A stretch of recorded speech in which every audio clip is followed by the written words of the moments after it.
going to be a father, which means I can't die.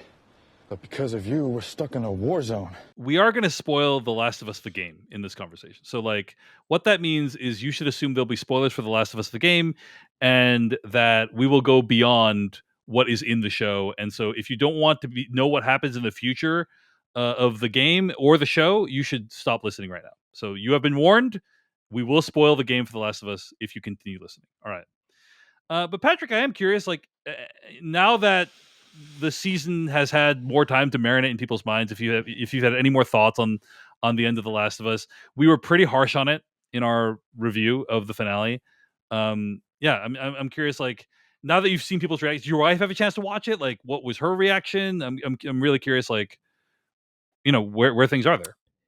Yeah, my wife enjoyed the finale, was confused by the setup for the next season. Did not ask follow-ups. And so I think she had an okay time. But I think that lines up with her investment of where the season was at that point. Like Joel exiting, just saw a precipitous decline, like enjoying this show, less interested in this show. And I'll be fascinated to see what happens when we get around to season 3, because like the more distance I have from it, the more I think it is like a catastrophic mistake to have structured the series the way that they have. Like the idea of waiting 18 months, 2 years to build up a bunch of side. I almost wonder how they can't like course correct to somehow, but I don't know how they would do that. One thing I thought was interesting was I was talking with some friends in a Slack group about the show, and some people were expressing confusion about the very final shot where it says Seattle Day 1. Like, they didn't understand that we were about to relive the events of season 2 from a different perspective, because I don't think they showed Day 1 on screen during the season. No, they do. The thing about it is they don't really use it as a framing device. Right. You know what I mean? Sure. Like it's not often when we watch The Pit, right? Like, hey, this is like hours, like 8 a.m. to 9 a.m. Okay, I'm about to watch an hour in the lives of these medical professionals. 24. Like, I'm about to watch in real time. Like, when you use time as either as a framing device or a television show, you then expect the editing, the flow to be reflective of that. And there's like almost nothing. It feels arbitrary when like Day 2 shows up, Day 3 shows up. Like, okay, did it feel like we just went through a day? Right. You know what I mean? Like it felt like that felt like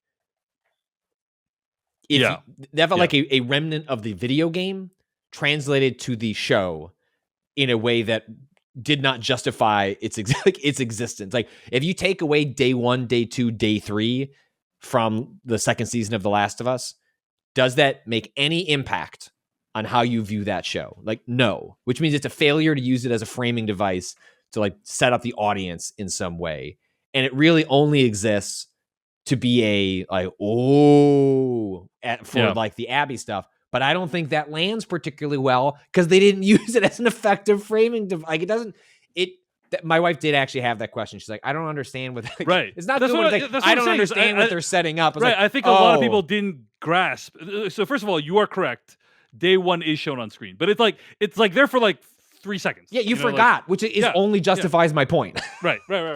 Yeah, it's not like Seattle Day 1 5 p.m. Seattle Day 1 8 p.m. Like, they could have done a way to reinforce it, but yeah, I think people are confused by what is going on.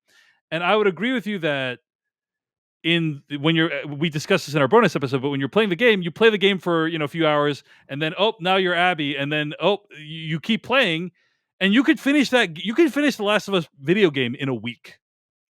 The idea that they're making you wait 12 to 18 months between Ellie's story and Abby's story, I agree with you, is like, I don't know what's going to happen to this fan base by the end of the season. Unclear. What we did learn is, according to a story by Jermaine Lucier over at Gizmodo ION, who's reblogging a Collider interview, that The Last of Us will need a 4th season to finish its story. This interview was published on May 19th, so a couple weeks ago. And they talk about how here's a quote from Craig Mazin. He says, "It would take forever. There are natural perforations in the narrative where you can go, okay, let's tear it here. I think there's a decent chance that season 3 will be longer than season 2 just because the manner of that narrative and the opportunities it affords us are a little different. The thing about Joel's death is that it's so impactful, it's such a narrative nuclear bomb that it's hard to wander away from it. We can't really take a break and move off to the side and do a Bill and Frank story. I'm not sure that will necessarily be true for season 3. I think we'll have a little bit more room there," end quote. So some things to come out of this interview. It seems like season 3 might be longer than season 2, which I think will be good. But it also seems clear that they will not finish the show in season 3, right? They said he says we thought ahead to season 3 and 4, try to get as much visibility as we can so that we don't end up in a situation where we're sitting down and getting details for a season and going, oh man, if only we hadn't had that person say that one line or be in that spot or wear that jacket, this would be so much cooler. So we really do try to think things through fundamentally. The challenge for our first season was, how do we tell this big story in a way that's complete and doable within an amount of time and the budget we have? And with this season, it was, okay, this source material goes way beyond one season, end quote. So it seems like they will need at least 2 more seasons to finish the story.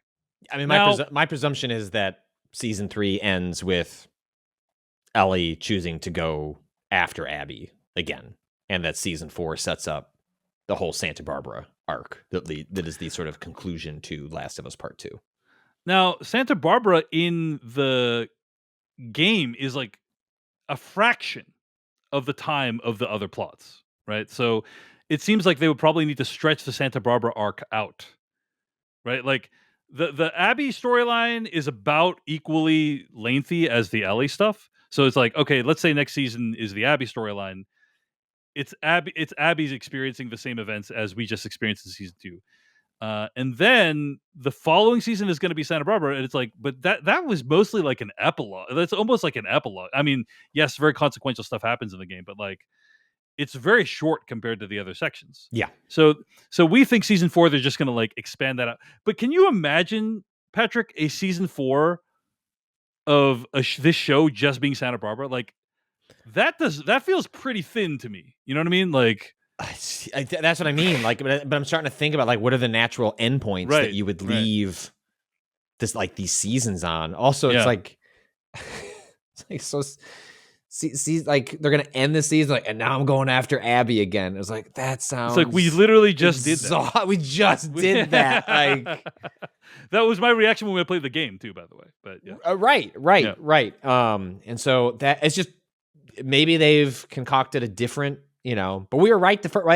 We thought, hey, it would be a natural end for season 2 to end after the theater. I think season 3 would have a natural where it's like, let's say it's 8 or 9 episodes, right? Like you could imagine 2/3 of that being Abby's time in those 3 days in Seattle. We catch up to all the theater stuff. I would assume season 3 will pick up in the theater and then have a like reason to flash back or something like that. But we'll catch back up in the theater. We get the conclusion to that story, and then Ellie ends up with Dina and the child, like in that cabin in the middle of nowhere, and then she chooses to, like, she can't let it go. And I imagine that would be where they would leave season 3 before we get to season 4. But it's exhausting even speaking it out loud, David. Absolutely. There was a story that's like they're not close to bringing Joel back again. I don't know if you saw that, right? Yeah, I think I expect we have not seen the last of him, and yet, if you watch like some of the behind the scenes stuff when they finish shooting the scenes in the museum and stuff like that, it really feels like, and this, that's a wrap. That's a wrap for Pedro Pascal, right? That's it, right? Yeah. But that may be one of those things where it's like, what kind of Brinks truck do we got to back up to get old Pedro to come back for some sort of flashback episode in season 3, if only so they can put it in the trailer. And it's not hard for me to imagine a world where they find some way to concoct him into season 3, so you can get him in the trailer, so you can get people to kind of butts in seats for the next season. But. Right. I mean, like we would want to watch that just to see how they used him, right? But they have said that he says he says, according to Craig Mazin, this is an interview he gave. I think next season we'll probably have more flexibility. We love a side trip to Indonesia. It's one of our favorite things to do. So maybe a side trip to, Joel and Tommy terrorizing the countryside. We'll never know. End quote. So, well, I think and I'm not sure you would say that unless you had some idea. Yeah. So we'll see. In addition, I don't know if you saw this piece at Polygon. Polygon wrote this story of entitled "The Last of Us Season 2 Failed Ellie in Service of Safe TV." This is written by Patricia Hernandez, and it essentially says that the Last of Us Season 2 completely butchered the character of Ellie. Season 2 offers a take on Ellie that's infantilizing at best and neutered at worst. She comes off as childish and naive, particularly in the way she handles her relationships. She's certainly capable of murder. Her tolerance for violence is probably unusually high for her Jackson, Wyoming community, but where other people try to be reasonable and careful, plotting out how to survive in a dangerous situation, Ellie is ruled by impulse. She'll put everyone in danger just to stave off her own boredom, and she picks fights for no reason, end quote. I think this is a little bit harsh on Ellie, but I think it's mostly accurate that the character of Ellie in the game is a vicious killer who you are afraid of. And the Ellie in the show is not somebody who I take seriously, particularly. Patrick, did you have any thoughts on this article? Or at the very least, it's a fundamentally different character, right? Yeah. So obviously we've established you and I did not care for The Last of Us Part 2 and the story it told. But like the TV show, by every other account, is telling that story, but is fundamentally changing the Ellie character along the way. Yeah. Without making the necessary changes and compromises and alterations to adjust for that. And thus it makes for a very, I think that's how I put it. Discordant, right? Yeah, I think that's how I put it when we were talking about the finale. It was like, well, my hope was that like revisiting the story might result in a different, better version. But instead we're revisiting the story and just doing another bad version of it. And that's just a wholly upsetting in another direction. And I feel similar. Like I understand, like it'd be one thing if the betrayal that, or frustration amongst fans who did like Last of Us Part 2 would be, all right, well, you're clearly not telling the same story. You're using some of the pieces, rearranging them, and telling something different. That's fine. That's called adaptation, right? That's called translating the story and adapting it to the medium. I don't think that really is what really is happening here. I think we're doing a pretty straight, like in many ways, retelling of what happened in Last of Us Part 2, except for the Ellie part. And that feels, it doesn't match up. Like Ellie is a psychopath in like, if you want to merge the ludonarrative dissonance, which is like, right, this didn't work for you and I, but like, well, of course, like a psychopath would just aimlessly go around killing like hundreds of people on this path of destruction. And that's a way you can like align, like if the game says, if you buy the game's argument, which I think this is what it's arguing, it didn't work for me. It was like, no, like you're going to go on this discordant path of like frenzied bloodlust murder. And yes, that's discordant with sort of like the cutscene stuff, but like it is aligned with the themes of the story. And that's how it tries to, that's how it tries to. At least it's an ethos. That's how it tries to bridge it. It didn't work for me. I found it repetitive. But I respect the logic, even if like it didn't work for me. And here I think they break that. And just Ellie is just not that character.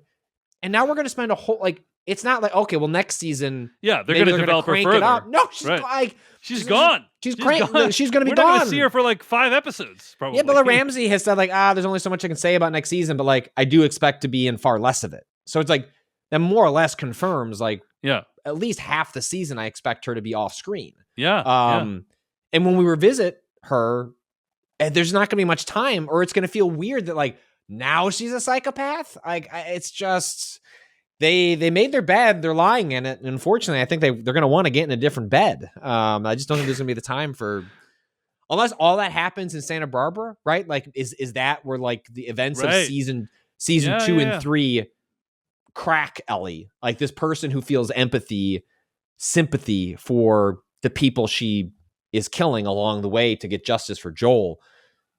It's that crack that happens over the course of in Seattle in the game is going to happen to her like just further along. I could see that being the case, but I don't know if that was the right storytelling decision, but maybe it's something that will, if you're being charitable, maybe it's something that makes more sense holistically across the storytelling in seasons 2, 3, 4. But again, it's just a long wait to get there.